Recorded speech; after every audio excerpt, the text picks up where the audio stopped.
trabalhando cedo como vendedor. Isso. E aí foi desbravando até virar empreendedor. A minha história é um pouquinho longa, na verdade, né? Eu sempre fui um cara muito tímido, muito introvertido desde lá da época do colégio.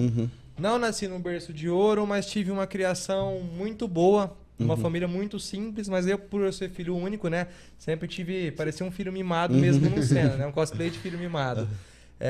Então eu era muito introvertido, mas o negócio era jogo, eu gostava muito de tecnologia. Meu pai nunca teve condição de me dar uma vida muito boa, né? O que eu ganhei dele, que eu herdei dele, foi educação. Então eu me vi na necessidade de começar a trabalhar desde muito novo. Meu pai, pastor de uma igreja, sem querer, ele era como se fosse até hoje, tem pessoas que me perguntam lugares para fazer networking e tal. Até uma igreja é um lugar muito bom para você fazer isso. E ali, sem querer, foi um dos meus primeiros networking. Eu consegui arrumar um serviço numa loja de informática, fazendo o que eu gostava. Na época era como se eu ganhasse tipo uns 250, 300 reais. Um moleque de 13, 14 anos. Tava excelente. Então todo o dinheirinho que eu ganhava ali, eu investia num computador. Na época tava começando entrar essas máquinas gamer, né? Então eu recebia a grana já ali e comprava uma placa de vídeo, ia modificando. Lá depois de 1 ano e meio, 2 anos que virou essa febre de jogo, eu era viciado num game que chamava Infestation. Não sei se vocês nunca devem ter ouvido falar. Que era tipo um DayZ ou um PUBG de hoje, que é mais moderno. Mas era uma versão ali que estava se desenvolvendo. E minha vida era aquele jogo ali. Minha conta tinha um certo valor, eu fazia negociações ali, eu vivia para aquilo. E hackearam minha conta. Então eu perdi meu entretenimento, que era até meus 15 anos, era minha vida. E perdeu o negócio aí, né? também, né? Bem dizer, foi ótimo, né? Daí eu comecei a ficar mais sociável, comecei a ir na academia, comecei a conhecer gente. Eu tinha aquela máquina ali, como eu não jogava mais nada, não servia para nada, eu coloquei para vender essa máquina no OLX. Na época eu já estava começando a entrar na febre dos marketplaces, né? Dessas plataformas de classificados.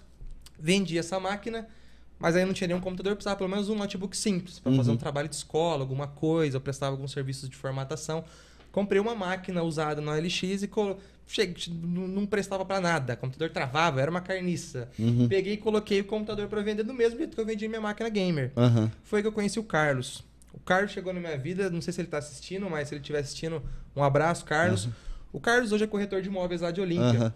O Carlos chegou para comprar esse notebook meu usado, ele falou o seguinte, vamos dar um exemplo que era tipo R$500 a máquina. Diego, você quer os R$500 ou você quer que eu te dou isso aqui em mercadoria, que era marketing multinível? Muita galera critica, mas aquilo ali é uma aula de vendas para você se desenvolver e conhecendo gente, estratégias de venda. E ele falou, você quer que eu te pague o valor da máquina ou você prefere receber em mercadorias? Para mim dá a mesma, só que se você vender essas mercadorias, seu lucro é maior, né? Peguei e aceitei. Vendi tudo aqueles perfumados em 1 semana. Liguei pro Carlos de novo. Falei, Carlos, como é que eu faço para entrar nesse time aí, né? Aí eu fiz o cadastro, fui me desenvolvendo. Depois de um tempinho aquilo ali foi abaixando, mas eu desenvolvi algumas técnicas de venda, perdi o medo, né? Acabei criando uma desenvoltura para comunicação.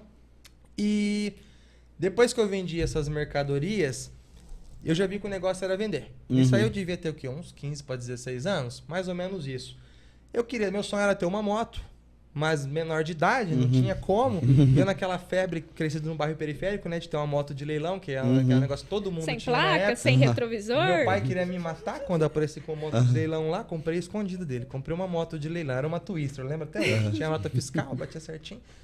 Só que eu já sabia vender, né? Eu pegava a motinha pra mim andar e já colocava pra anunciar, com o lucrinho em cima. Eu fiz mais ou menos umas 5 negociações dessas motinhas assim.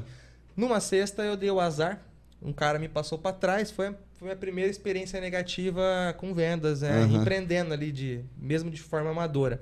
Essa moto era uma moto roubada, um veículo roubado. Eu anunciei aquela moto, tinha uma nota fiscal falsa, batia todos os numerozinhos, mas é como se o cara tivesse pego uma moto ali, pinou e fez uma nota batendo os números ali, editou uma nota em cima. Fui preso, receptação. Não cheguei a ser preso, recebi voz de prisão, mas ali paguei fiança, né? Isso aí já... Isso menor de idade ou não? Disso aí, 17 para 18 anos. Eu acho que eu tinha feito 18 anos uma semana, véspera. sabe? Na véspera, no véspera. quase. Eu lembro até que o pessoal brincou, falou, nossa, recebeu um bom presente de 18 anos, hein? Trataram super bem. Na época, eu achei até que eu seria absolvido, né? Porque eu tinha todas as provas. Eu só fosse muito burro, tipo, uma moto roubada para vender na internet, né? Então, eu realmente era inocente. Acabou que eu não fui absolvido. Essa aí foi, acho que, minha segunda ou terceira experiência com vendas, né? Depois disso aí, minha prima tinha um atacado de roupa aqui em Rio Preto, ela não tem mais. Então ela é direto para São Paulo, pra região do Brás, da 25. Comprar mercadoria, isso já com 18 anos, juntei uma graninha ali. Falei, vou fazer a mesma coisa. Comecei a ir voltar para São Paulo, contra a vontade dos meus pais, né? Filho único, minha mãe ficava louca, né? Dava trabalho, dava trabalho. Fui para São Paulo, comecei a trazer mercadoria e a galera pegou um certo conhecimento que eu fazia essas viagens de bate e volta e pedia encomendas, que eu não era habituado a trazer, porque eu trazia roupa. O foco era roupa. Uma moda assim mais simples. Então traz um óculos, traz um tênis, traz um relógio, tudo produto réplica. Então a galera sabia os dias que eu ia viajar e pedia encomenda. Um rapaz pediu um óculos para mim. Isso aí acho que foi o pontapé para mim virar a chave do e-commerce em si. Porque essas roupas eu vendia bem de forma amadora. Instagram, anunciava nesses grupos de Facebook que já estava bombando na época. Mas era uma coisa bem amadora mesmo. Não tinha CNPJ, não tinha nada. Eu trouxe óculos para esse rapaz sumiu. Na hora dele pegar a mercadoria, né? Avisei, o fulano, o produto chegou. Esse cara sumiu, então eu me vi a necessidade de ter um produto a mais que eu não era habituado a vender. Para me vender, que estava ocupando lugar no meu estoque, ocupando caixa. Coloquei esse óculos para vender da mesma forma que eu fazia e vendeu assim muito rápido. Eu falei, pô, acho que o óculos vende muito bem. Próxima viagem minha, eu trouxe tipo uns 4, 5 óculos. Vendeu muito bem também. Chegou uma fase que eu já não trazia mais roupa, só trazia óculos. Foi que surgiu a BR Glass. Mas isso aí, assim, era de forma bem amadora mesmo. No meio disso tudo tinha produto réplica. Na época você podia vender réplica na internet. Hoje eu não recomendo a ninguém. Hoje a internet não é terra sem lei mais. Eu acho que é até mais fácil você ser penalizado dentro do mundo digital do que fora. Então a galera se ilude achando que vai começar de uma maneira mais fácil, mas não é. Isso aí durou mais ou menos antes de entrar o Mercado Livre na jogada. Com os óculos eu fazia a mesma coisa. Era Instagram, grupo de classificados.